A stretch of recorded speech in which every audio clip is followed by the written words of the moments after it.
ሙስሊሙ ዓለም በሱኒና ሺዓ እንዴት ተሰነጠቀም? የዛሬዎቹ ኢራንና ሳውዲ አረቢያ ለምን ባላንጣና የማይተማመኑ ሆኑ? በዓለም ሙስሊሞች ቁጥር ለንጽጽር ባይቀርቡም የሺዓና የሱኒ ሙስሊሞች አሰላለፍ ለፖለቲካዊ ተቃርኖች አጋልጦ በርካታ ጉዳዮች አነጋጋሪ ሆነው ቀጥለዋል። ይህ ጉዳይ ዳግም በሰሞኑ የኢራንና እስራኤል ጦርነት አገርሽቷል።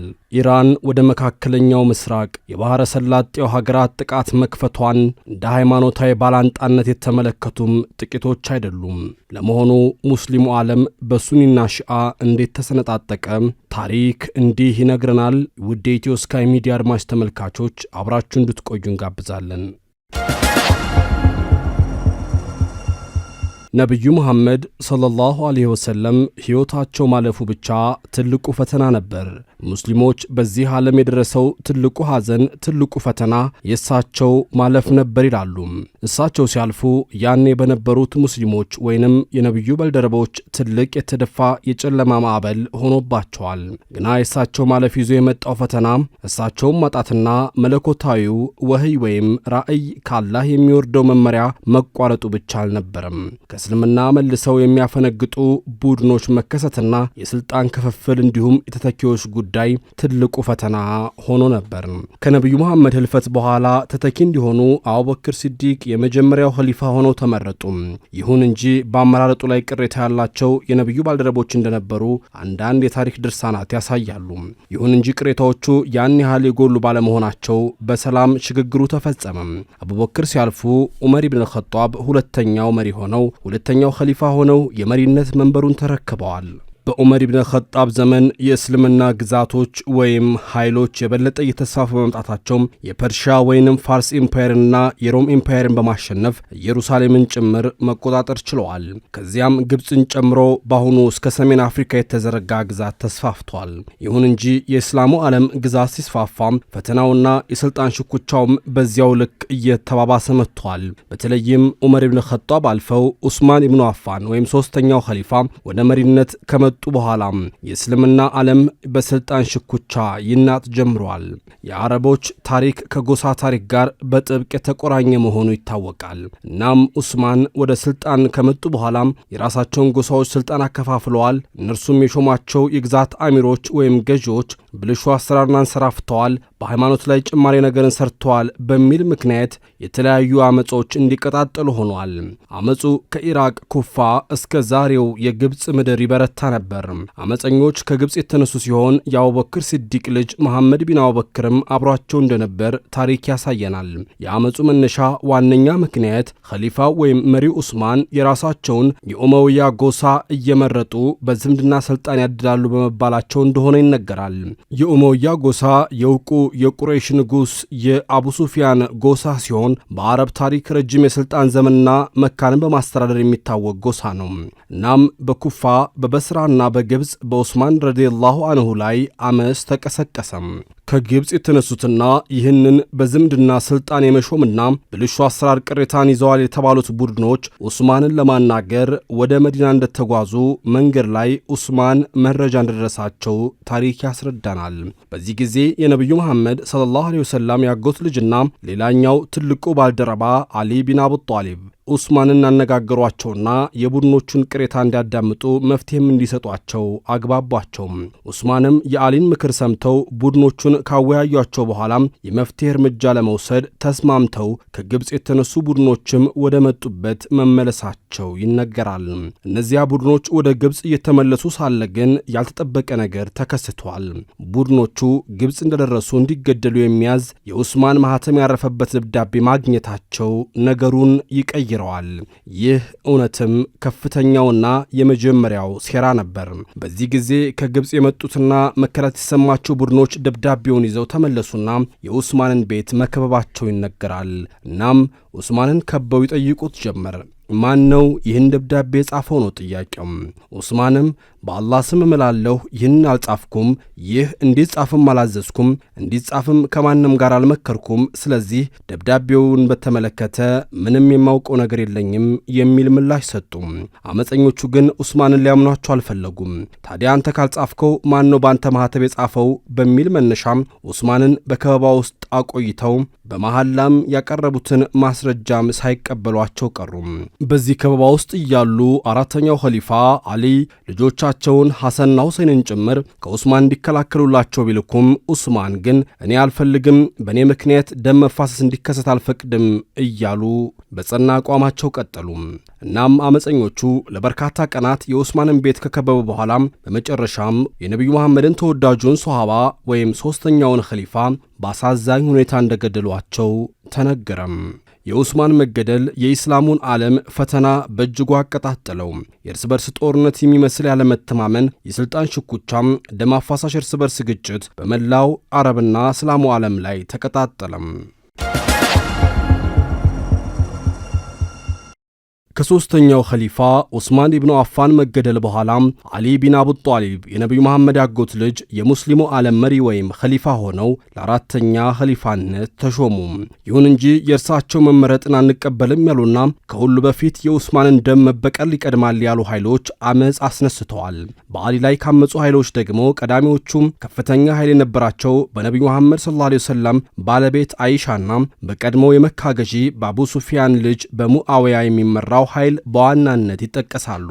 ከበስራ የተነሳውና በአይሻና በትልቆቹ የነቢዩ ባልደረቦች ጦልሃና ዙበይር ጭምር የሚመራው በ10 ሺዎች የሚቆጠር ኃይል የኸሊፋውን አልይን ጦር ለመግጠም መዘጋጀቱ ተሰማ።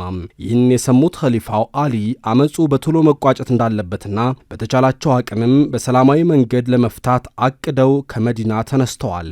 በዚህ ጊዜ የነቢዩ ባልደረቦች ሐዘንና ስብራት ገባቸው። በታሪክ ለመጀመሪያ ጊዜ ሙስሊም ከሙስሊም ጋር ሊዋጋም አስከፊ ጦርነት መደገሱ አስጨነቃቸው፣ አሳዘናቸው።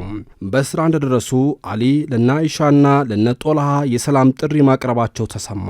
የዑስማንን ደም እንደሚበቀሉ ፍትህንም እንደሚያሰፍኑ በድጋሜ ቃል ገቡም። ለሰላም ጥሪውም ከነ አይሻ በኩል በጎ ምላሽ ነበር።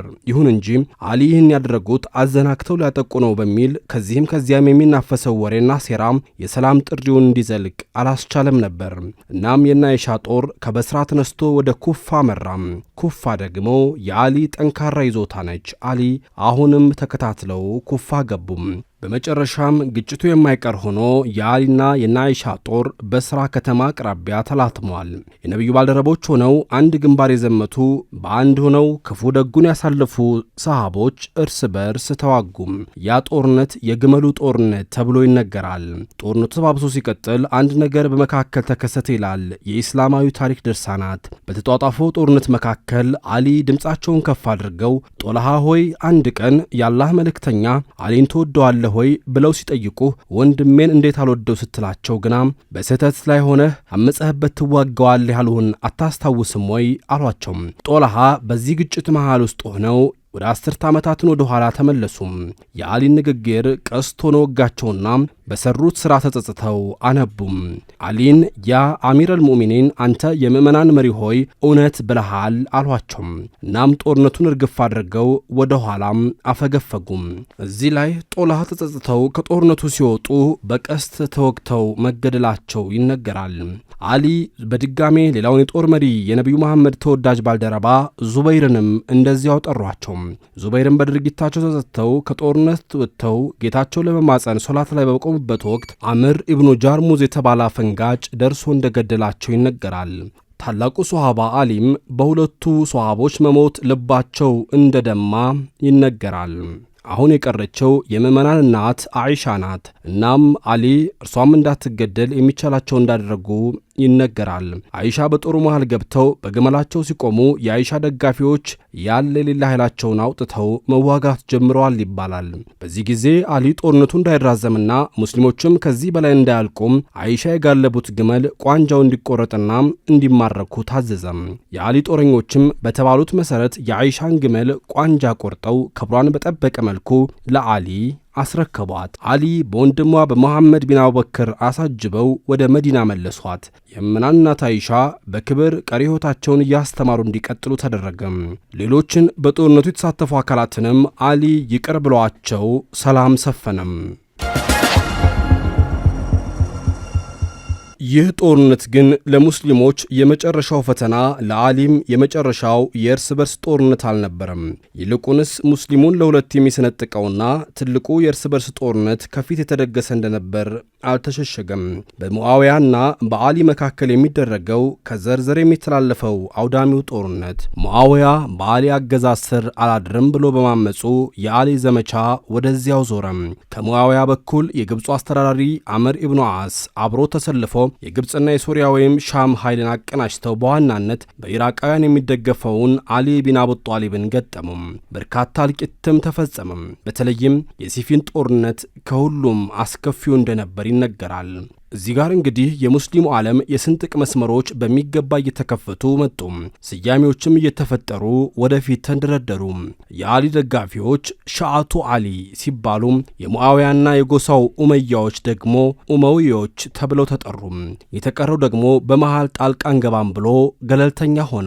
ሻአቱ አሊ ወይም የአሊ ደጋፊዎች ከአሊ ጎን ተሰልፈው እስከ መጨረሻው ተዋጉ። የሲፊን ጦርነት ላይ የአሊ ጦር በሙአዊያና አምር ኢብኑል ዓስ ጦር ላይ ከፍተኛ ድል የተቀናጀ ቢሆንም በወንድማማቾች መካከል የሚደረግ ጦርነት ይብቃ በሚል በተደረገ ድርድር ሰላም ሰፈነ። ለዚህም አደራዳሪ ሽማግሌዎቹ እነ አቡ ሙሳ አልአሽዓሪ ሲመደቡም የድርድሩ ሂደት ግን የነሙአውያን ጦር ከውድመት የታደገ እንጂ ዘላቂ መፍትሄ ያመጣ እንዳልነበረም ተነገረም። ይህ የድርድር ሂደት ሌላ ሶስተኛ ወገኖችን በኢስላም ውስጥ ፈጠረም። እነዚህ ቡድኖች አሊ ትክክለኛው ኸሊፋ ወይም መሪ ነው፣ ነገር ግን ከሙአዊያ ጋር በሰዎች በኩል መደራደሩ ከአላህ መመሪያ ወይም ፍርድ ውጪ በሰው ሐሳብ ለመመራት ያለውን ፈቃደኝነት ያሳያልና ይህ ደግሞ ክህደት ነው ሲሉ ፍርድ ለአላህ እንጂ ለሌላ አይደለም ብለው ተነሱም። እነዚህ ቡድኖች ኸዋሪጆች ይባላሉ። አፈንጋጮች እንደማለት ነው።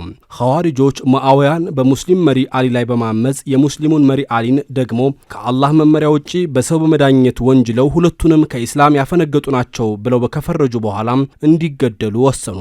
ቅስቀሳውም ቀጠለ። ይሁን እንጂ አብዛኛው ጦርነትን ያደረጉት ከአሊ ጋር እንደነበር ይነገራል። በመጨረሻም በአብዱላህ ኢብኑ ሙልጃም የሚመራው የኸዋሪጆች ወይም የአፈንጋጮች ገዳይ ቡድን አሊ ቢን አቡ ጣሊብን በመስጂድ ውስጥ ለፈጅር ወይም ለንጋት ሶላት እንደገቡ ገደሏቸው። ይህ ክስተትም የአሊ ደጋፊዎችን ኃይል ሲያዳክም የኡመያዎችን ኃይል ግን አጠናከረው።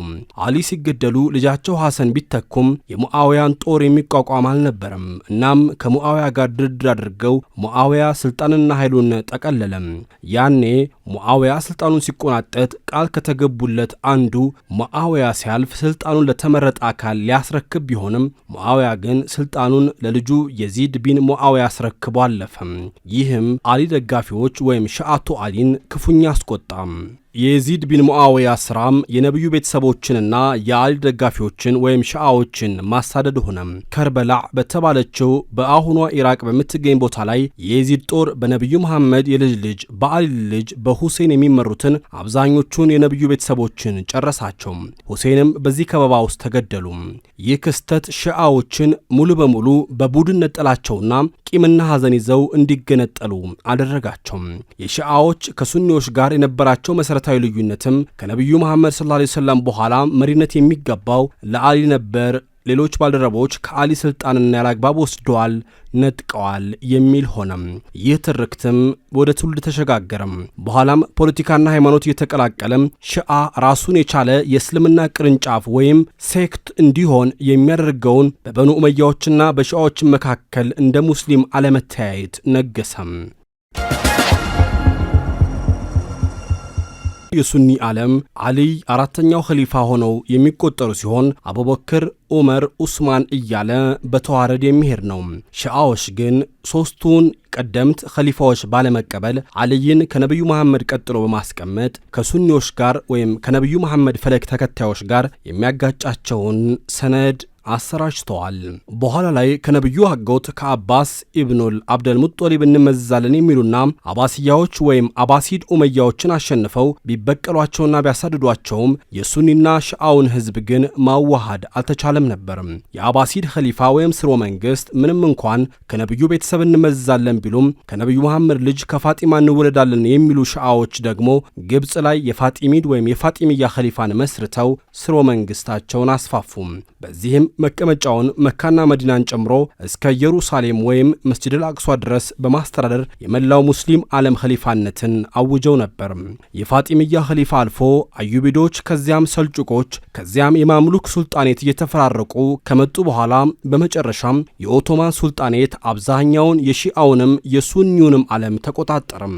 በዚህም ጊዜ ነበር ከአዘርባጃን ከሱኒ ሱፊ ወደ ሺዓነት የተቀየረው ሻህ ኢስማኤል ቀዳማዊ የሳፋዊድ ስርወ መንግስትን የመሰረተው። የሳፋዊድ ስርወ መንግስት የዘመናዊቷ ኢራን መሰረት ጣይ ማንነቷንም የገነባው ነው ይባልለታል። ኢራን በጊዜው አብዛኛው ህዝቧ ሺዓ ያልነበረ ቢሆንም ሳፋዊድ የሺዓ ሴክትን የአብዛኛው ኢራናዊ የኢስላም ቅርንጫፍ እንዲሆን አደረገው።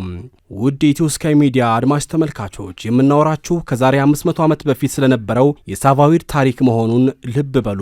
ይሁን እንጂ የሳፋዊድ ስርወ መንግስት መስፋፋት በኦቶማን ሱልጣኔት በደረሰበት ከፍተኛ ሽንፈት ከተጠናቀቀ በኋላ ግስጋሴው ተገቷል። ከዚያ በኋላ ኢስማኤል ሙሉ ህይወቱን በድብርት ሐዘንና ብስጭት ነፍሱ እስክትወጣ ድረስ ቆይቷል። እንግዲህ ያ ክስተት ነው አሁን ያለችውን ኢራንን መልክ ያላበሳት። ከዚያ በኋላ ኢራን በብዝሃ ሺዓ ሆና ስትቀጥል ታላቁ የኦቶማን ኢምፓየርም በአንደኛ የዓለም ጦርነት በደረሰበት ሽንፈት አብዛኛውን ግዛቱን አጥቷል። ከግዛቱ የወጡት የአሁኖቹ የአረብ ሀገራትም በእነ እንግሊዝ አጋዥነት ሀገር ሆነው ተመስርተዋል። ሳዑዲ አረቢያ ከአረብ ሀገራት ሁሉ ትልቋና ተጽዕኖ ፈጣሪዋ ሆና ስትመሰረት መሰረቷን የጣሉት ደግሞ መሐመድ ቢን ሳዑዲና ሼህ መሐመድ ቢን አብደልውሃብ ናቸው። ሳዑዲ ራሷን እንደ ሱኒው ዓለም ወኪል ስታይ፣ ኢራን ደግሞ በተለይም ከ1979 በኋላ ኢስላማዊ አብዮት አቀጣጥላ ራሷን እንደ ሺዓ ሙስሊሞች ተወካይ አድርጋ ቀረበችና ሁለቱ ሀገራት ባለመተማመንና በባላንጣነት ቀጠሉ። ይህንን ያቀጣጠሉትና ለከፍተኛ ፖለቲካዊ ፍጆታ የሚጠቀሙበትም በእርግጥም አሜሪካና አጋሮቿ ደግሞ ልዩነቱን በሚገባ በመለጠጥ ጠላት አድርገው አስቀሯቸው።